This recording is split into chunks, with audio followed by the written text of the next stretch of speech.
Olá, boa noite para todos. Eu estou aqui, decidi fazer um vídeo e postar neste Natal para poder falar um pouco sobre o verdadeiro sentido do Natal. Eu fico vendo as pessoas falarem, né, e tentando corrigir, dizendo que o mundo, que as pessoas comemoram o Natal de uma forma errada, equivocada. E eu mesmo hoje eu fiz uma postagem, fiz um post no Instagram, no Face, nas redes sociais que eu tenho, e dizendo a respeito disso.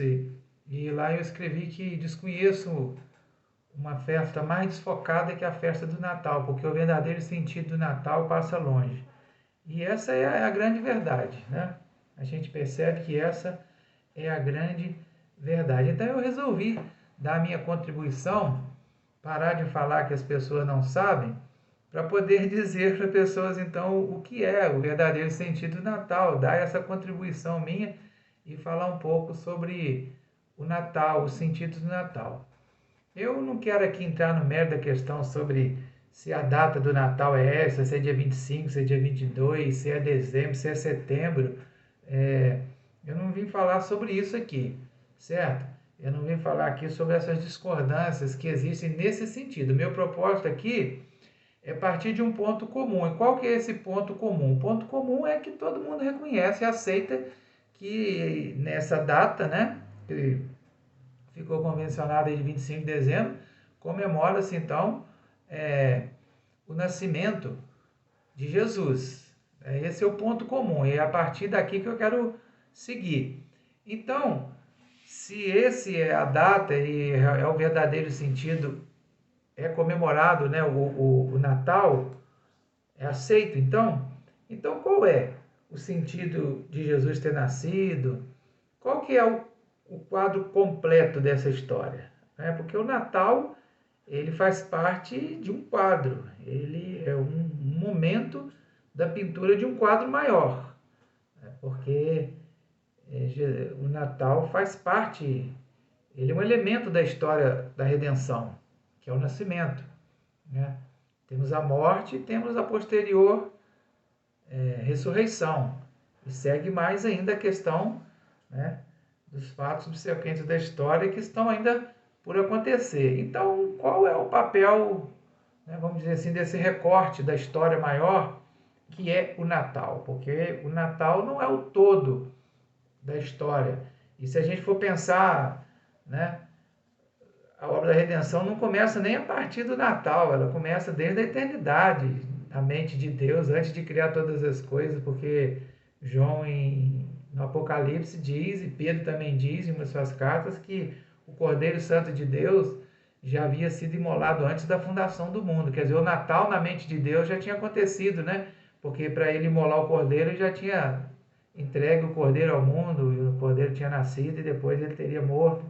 Então, mas assim no olhar humano aqui, nessa linha, né, é, plana aqui da Terra, esse olhar linear nosso, né, da nossa visão linear aqui da Terra, das coisas aqui da Terra, a gente então vai começar do Natal, né? Então é isso, eu quero dizer para você o que representa esse recorte da história maior da redenção, que é o nascimento de Jesus. Jesus, primeira coisa que você tem que saber é que Jesus nasceu para morrer, né? Jesus nasceu para morrer. Foi profetizado que Jesus nasceria e daria a vida dele. Isso mesmo, Jesus, ele nasceu para morrer com o propósito de ser o salvador da humanidade através da morte na cruz do Calvário. E aí vem a pergunta, salvar o homem, né? Porque é dito, salvar o homem de quê? Do pecado de rebelião que esse homem cometeu em Adão, logo na criação de todas as coisas, quando Deus proibiu o casal de comer a árvore do conhecimento do bem e do mal. E ali eles se rebelaram contra Deus, obedeceram a Deus, né, e eles foram desconectados espiritualmente de Deus, ocorreu a morte espiritual. E ali você pode pensar assim, mas não tem nada a ver com isso, não, eu não estava lá, eu não era nascido, só existiam os dois. Não, você tem tudo a ver com isso, porque Adão e Eva representam a raça, ali nós morremos nele ali, né? Tudo que ele gerou para a morte, gerou separado espiritualmente de Deus. Então não tem como fugir dessa realidade, né? Então Então Jesus nasceu para morrer, para salvar o homem. Salvar o homem de quê? Disso que eu acabei de dizer para você aqui. A queda, que é chamada a queda do homem, que está registrada lá em Gênesis capítulo 3. Esse pecado ele separa o homem de Deus, o homem se torna um morto espiritual diante de Deus.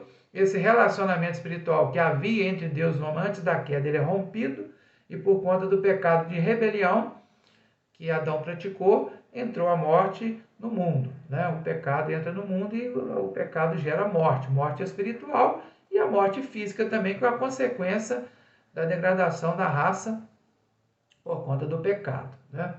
Então, o Natal ele significa nascimento. Ele foi anunciado por Deus. Né? O primeiro que anuncia o Natal, desconsiderando aquilo que eu disse aqui, que já na eternidade, que eu chamo de eternidade passada, que para nós é a eternidade passada, antes de nós existirmos, né? Antes da Terra ser criada, o Natal já estava na mente de Deus. Mas desconsiderando isso, aqui no Jardim do Éden, na Terra, quem disse a respeito do Natal foi o próprio Deus.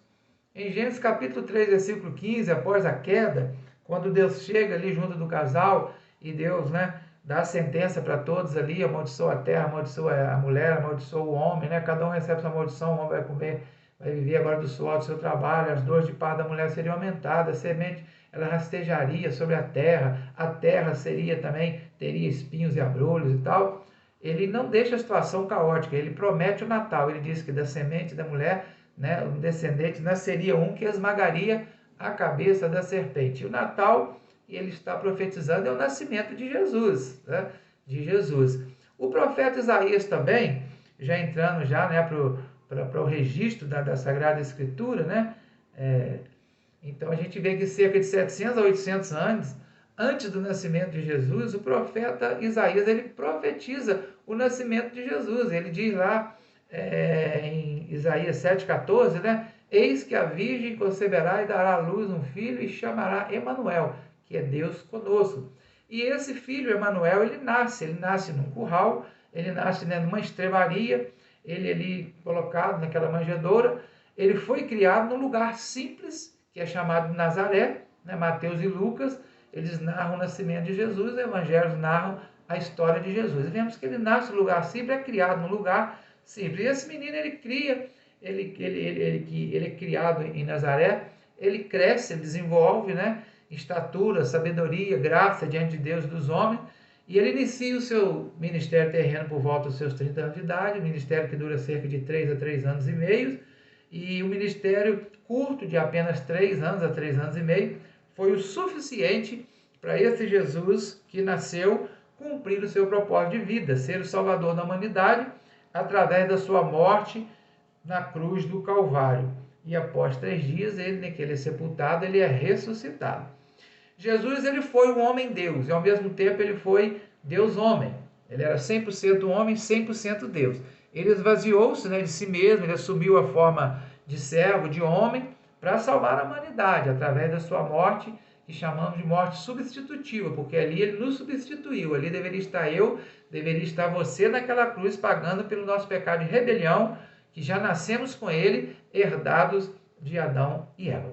Uma coisa muito importante que você precisa saber é que Jesus ele não passa a existir a partir do nascimento, né? Não, Jesus ele é Deus e ele é a segunda pessoa da eterna Trindade, que é esse Deus triuno que existe desde sempre. Ele é o Filho que já existia sempre no seio da Trindade. João, Evangelho de João, capítulo 1, versículo 1, diz que no princípio era o Verbo estava com Deus, né? E o Verbo, através desse Verbo, que é o Logos, a palavra, ele vem em existência, né? Ele nasce, ele encarna, mas Deus, ele existe desde sempre, porque na eternidade ele já havia sido imolado na mente de Deus como sacrifício, né? Para a salvação da humanidade. E isso acontece, na verdade, na plenitude dos tempos, né?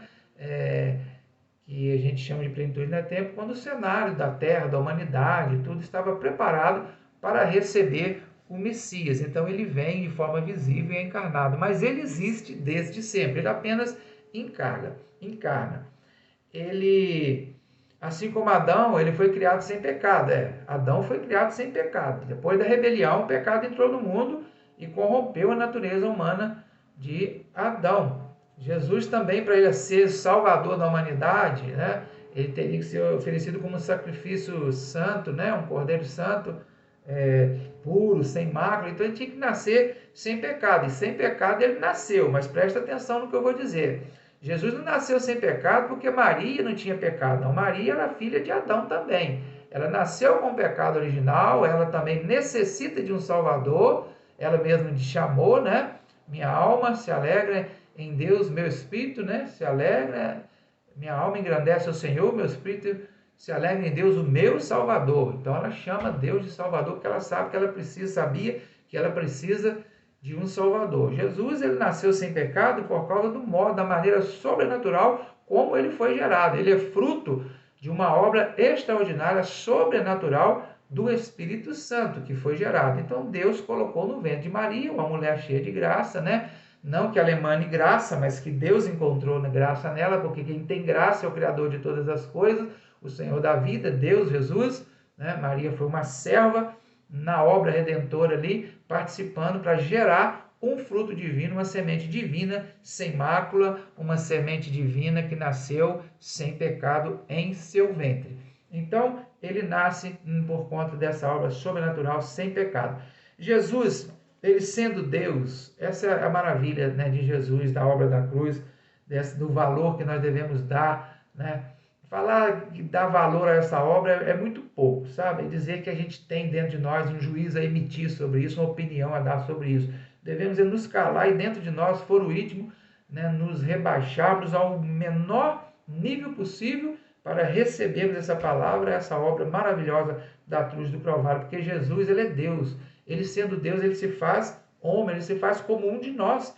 Jesus, ele é o Rei dos Reis, ele é o Senhor dos Senhores, e como o Rei dos Reis, Senhor dos Senhores, ele se faz homem, morre na cruz do pecado, na cruz do Calvário, para perdoar o homem dos seus pecados. Jesus, sendo o Criador de todas as coisas visíveis e coisas invisíveis, ele se faz, né? Como um de nós. Ele se faz como um bebê para entrar no mundo, encarnar, para cumprir a obra da redenção. Jesus, se ele nunca tivesse vindo à terra, o homem nunca poderia ir para o céu. Olha que coisa maravilhosa. Se Jesus nunca tivesse entrado no nosso tempo que chamamos de Cronos, nós nunca entraríamos para a eternidade junto com Deus, mas ele entrou dentro da nossa história e nós podemos entrar para a eternidade juntamente com Deus.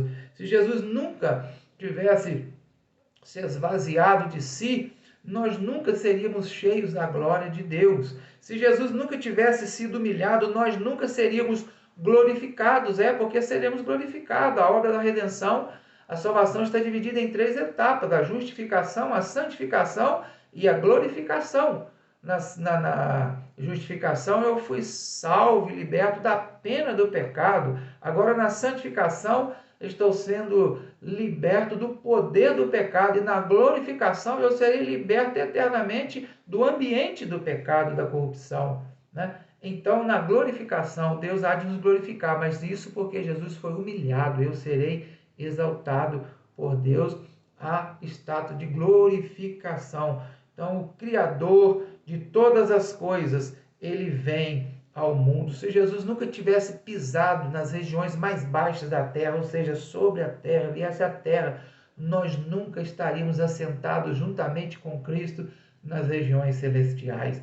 O Criador de todas as coisas, ele morreu por mim, ele deu a vida dele por mim e por você. Ele nasceu para morrer e morreu para dar a vida dele por mim e por você, para nós, para que nós tenhamos vida eterna. Temos vida porque ele morreu por nós, mas ele ressuscitou, viu? Estou dizendo aqui um retrato, um pedaço, um recorte, né? Porque estou falando do Natal e da morte, mas ele ressuscitou quando a gente comemora a Páscoa, né? No domingo, quando a gente comemora a ressurreição de Jesus.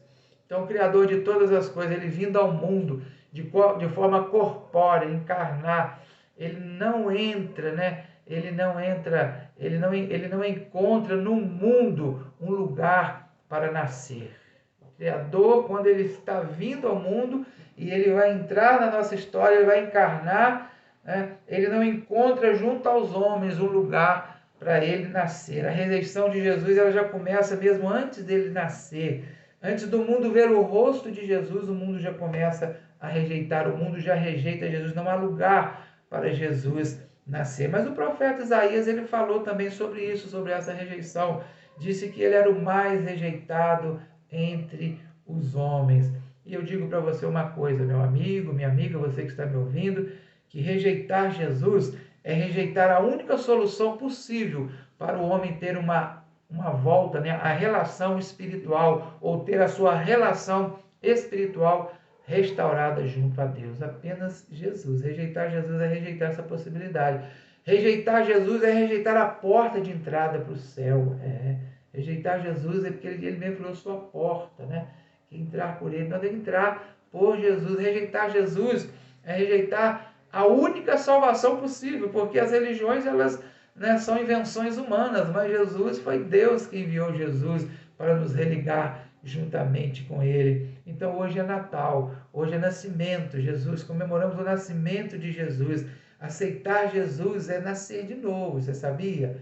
No dia do Natal, você podia nascer de novo, você podia aceitar Jesus, para você ter uma nova vida diante de Deus. Natal é nascimento, receber Jesus é nascer de novo, não é nascer da carne como Jesus disse a Nicodemos, né? Jesus disse para Nicodemos que nascer de novo é nascer da água e do Espírito, é receber essa palavra no coração, aceitá-la. Não coloque Jesus numa estrebaria, não diga para Jesus que não há lugar para ele nascer. Abra o seu coração, Jesus está aqui, um lugar, aqui um berço para o Senhor nascer. Aqui está um nascedouro disponível para que o Senhor nasça hoje, nesse dia de Natal. Não direcione Jesus para uma estrebaria, não direcione Jesus para um curral, para uma manjedoura, não. Diga para Jesus, Jesus, nasce aqui. Esse é o verdadeiro sentido do Natal de Jesus. Ele nasceu, ele veio, ele tomou forma humana para morrer numa cruz, para nascer dentro de nós, gerar vida dentro de nós. Então diga a Deus no dia do Natal, Jesus, né? Mistura que Jesus é Deus. Diga a Jesus no dia de Natal, Jesus, nasce em mim. Está aqui o meu coração, está aqui um berço para o Senhor nascer, está aqui um lugar disponível, está aqui a minha vida, nasça nela. Faz tudo novo em mim. Que o Senhor nascendo em mim, eu nascerei de novo, eu nascerei para a vida, eu nascerei para Deus, eu terei a relação com Deus restaurada através do Senhor. Meu amigo, Natal é isso. Natal é festa, né? Tem que ter festa, porque a gente tem que comemorar o aniversário. Mas não é só festa, não é só beber, não é só queimar uma carninha, não é só fazer farra. Não adianta a gente ficar falando que a festa é desfocada e ninguém sabe o sentido. É preciso falar qual é o sentido. Jesus nasceu para morrer. Morreu numa cruz. Para te dar a vida eterna, ser o substituto de você lá na cruz. O seu substituto. Para que você tenha vida em Deus. Não deixe Jesus nascer na estrebaria. Não direcione Jesus para a estrebaria. Chame Jesus. Jesus, nasce aqui. Nasce aqui no meu coração. Seja o Senhor da minha vida. Deus abençoe grandemente a sua vida. Feliz Natal. Próspero Ano Novo para todos vocês, em especial para todos os membros da Igreja Metodista Wesleyana que, porventura, vejam, ouçam esse vídeo. Deus abençoe grandemente a todos.